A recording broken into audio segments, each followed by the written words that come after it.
आप सभी दर्शकों को मेरा प्रणाम। श्री की वाणी में आपका स्वागत है।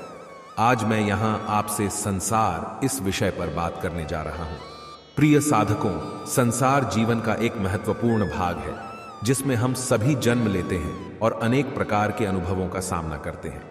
भगवान श्री कृष्ण ने संसार के विषय में अनमोल उपदेश दिए हैं जो हमें जीवन के सभी पहलुओं में सहायता करते हैं।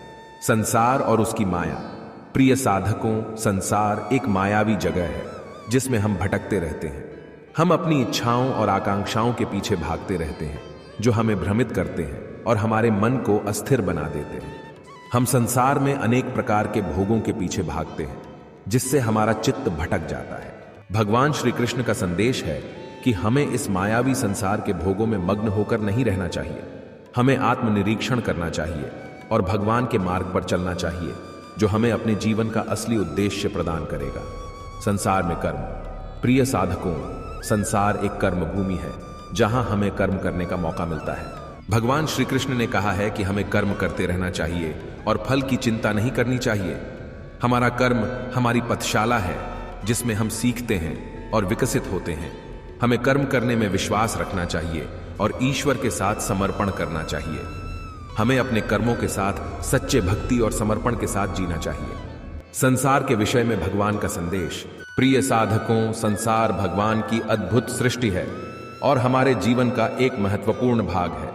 हम संसार के भोगों में मग्न होने की बजाय अपने आत्मा के साथ जुड़ने की कोशिश करें।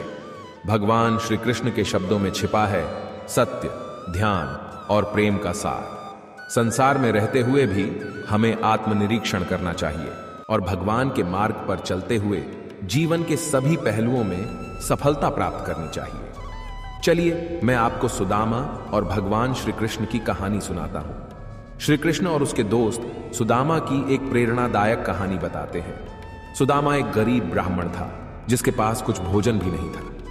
एक दिन उसकी पत्नी ने कहा, देखो तुम्हारे मित्र श्री कृष्ण हैं, उन्हें जाकर देखते हैं, शायद वह हमें मदद करेंगे। सुदामा ने सोचा, मेरे पास तो भोजन भी नहीं है, मैं क्या उन्हें देखने जा सकता हूं? फिर भी वह अपने मित्र श्री कृष्ण के दरबार में पहुंचे।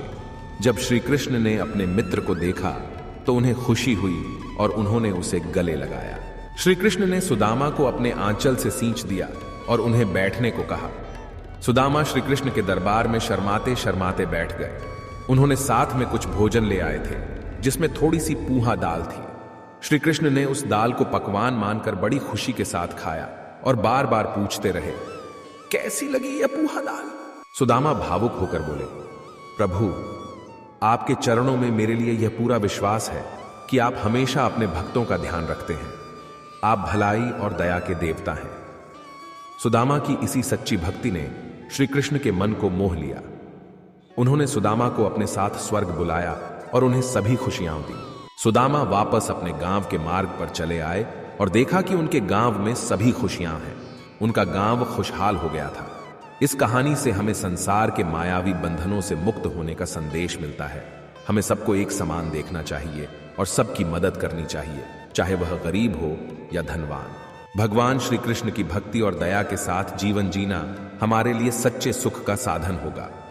अगर आपको यह वीडियो पसंद आई हो तो कृपया लाइक, शेयर एवं ऐसे ही भगवान श्री कृष्ण के प्रेरणादायक वीडियो देखने के लिए चैनल को सब्सक्राइब अवश्य करें। धन्यवाद। राधे राधे।